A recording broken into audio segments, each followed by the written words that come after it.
एक छोटा सा गांव था। वहां रमेश नाम का एक शरारती लड़का रहता था। उसे काम से ज्यादा मस्ती पसंद थी। एक दिन रमेश के माता पिता खेत गए थे। रमेश घर पर अकेला था। उसे बोरियत हो रही थी। वह सोचने लगा, काश मेरे पास जादू की छड़ी होती, मैं सबको नाचता देखता। रमेश घर से बाहर निकल गया। वह जंगल की तरफ चल दिया। जंगल घना था, पेड़ ऊंचे ऊंचे थे। रमेश डर रहा था, पर वह आगे बढ़ता रहा। अचानक उसकी नजर एक टोकरी पर पड़ी। टोकरी चमक रही थी। वाह, यह क्या है? रमेश ने टोकरी उठाई। टोकरी में एक कागज था जिस पर लिखा था, इस टोकरी में जादू है, जो भी इसे छुएगा वह एक महल में पहुंच जाएगा।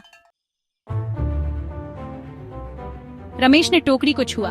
उसकी आंखें बंद हो गईं। जब उसने आंखें खोलीं तो वह एक महल में था।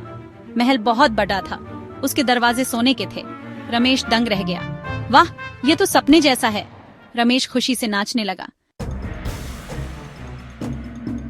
तभी एक विशालकाय रक्षक प्रकट हुआ। वह डरावना लग रहा था। तुम यहाँ कैसे आए? रक्षक ने गरजा। रमेश डर गया। उसने रक्षक को टोकरी और कागज दिखाया। यह महल मेरा है और यहाँ एक खजाना छुपा है। रक्षक बोला, तुम खजाना ले सकते हो, पर एक शर्त पर। क्या शर्त है?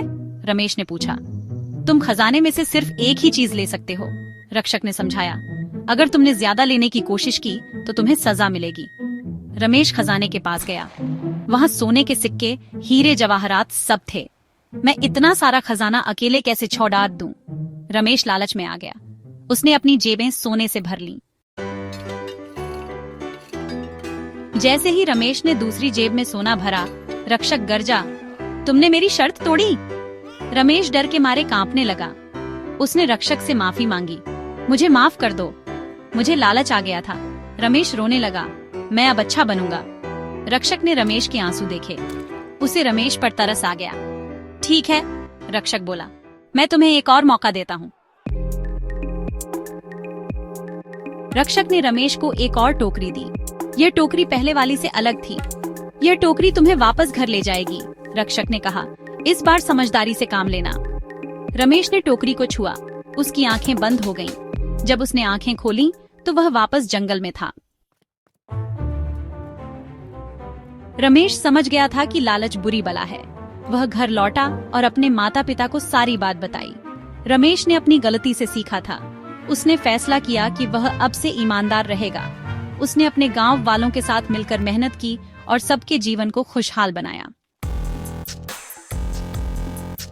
इस कहानी से हमें यह सीख मिलती है कि लालच बुरी बला है। ईमानदारी और निस्वार्थता ही सबसे बड़ा धन है। हमें हमेशा दूसरों की मदद करनी चाहिए और जीवन में खुश रहना चाहिए।